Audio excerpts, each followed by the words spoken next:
Hi hello నమస్తే welcome to my channel Fatima vlogs. ఆలు fry అండి ఇది. ఒకసారి మీరు సింపుల్ రెసిపీ ఇది. చపాతీలోకి పూరీలోకి బాగుంటుంది. ఒకసారి మీరు కూడా ట్రై చేయండి. ఫస్ట్ టైం నా ఛానల్ చూస్తుంటే లైక్ చేయండి, షేర్ చేయండి, సబ్స్క్రైబ్ చేసుకోండి.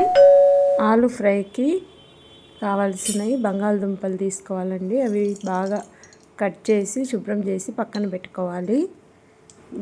స్టవ్ ఆన్ చేసి గిన్నె పెట్టుకోవాలండి. ఆయిల్ వేసుకొని బాగా హీట్ అయ్యాక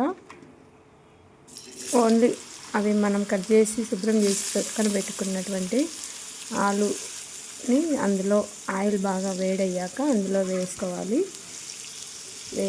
బాగా కొంచెం సన్నగానే కట్ చేసుకోండి. మరీ సన్నగా కాకుండా మనం కర్రీకి లాగా కాకుండా మామూలుగా ఫ్రైకి ఎలా చేసుకుంటామో అలా కట్ చేసుకోండి. అందులో సాల్ట్ వేసి బాగా మూత పెట్టకుండా ఫ్రై చేసుకోవాలండి. మూత పెట్టేస్తే ఆవిరి అనేది మొత్తం అందులో పడిపోయి ఆలు ముక్కలు మెత్తగా అయిపోతాయి.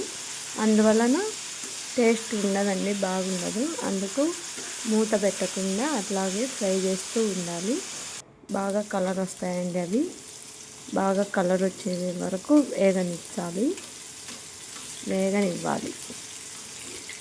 బాగా వేయించుకొని చూడండి, అట్లా అంటుకొని పోతాయి.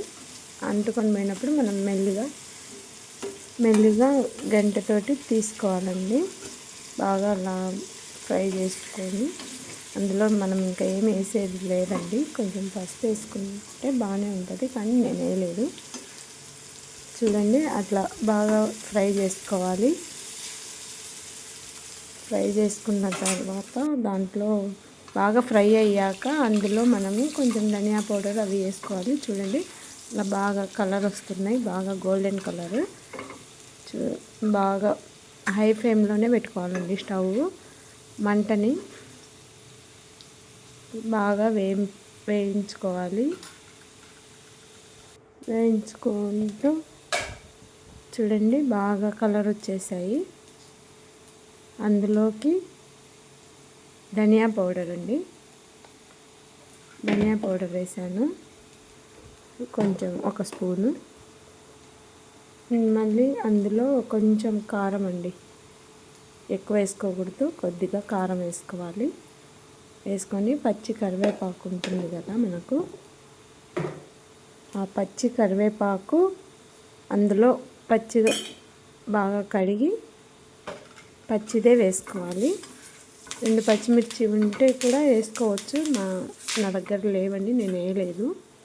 బాగుంటాయండి. చూడండి, ఆలు ఫ్రై తయారైపోయింది. ఎలా ఉందో మీరు ఎలా చేస్తారో కామెంట్ పెట్టండి. ఇలా ట్రై చేసి ఎలా ఉందో కామెంట్ పెట్టండి. చూడండి, ఆలు ఫ్రై రెడీ అయిపోయింది. అసలు ఎంత క్రిస్పీగా ఉంటుందండి ముక్క, అసలు మెత్తగా లేకుండా అట్లా లేకుండా. ఇది చపాతీలోకి నేను చపాతీ చేసి పెట్టుకున్నాను ఫస్టే. చూడండి, అసలు ఎంత బాగుండదు, టేస్ట్ అదిరిపోయిద్దండి. ఒకసారి తిని చూడండి, చేసుకొని తిని చూడండి. తినడం అంటే ఇది తినమని కాదు, మీరు చేసుకొని ఓన్లీ సింపుల్ రెసిపీ అండి. అది మగవాళ్ళైనా చేసుకోవచ్చు, అబ్బాయిలైనా చేసుకోవచ్చు. Thank you for watching. Bye.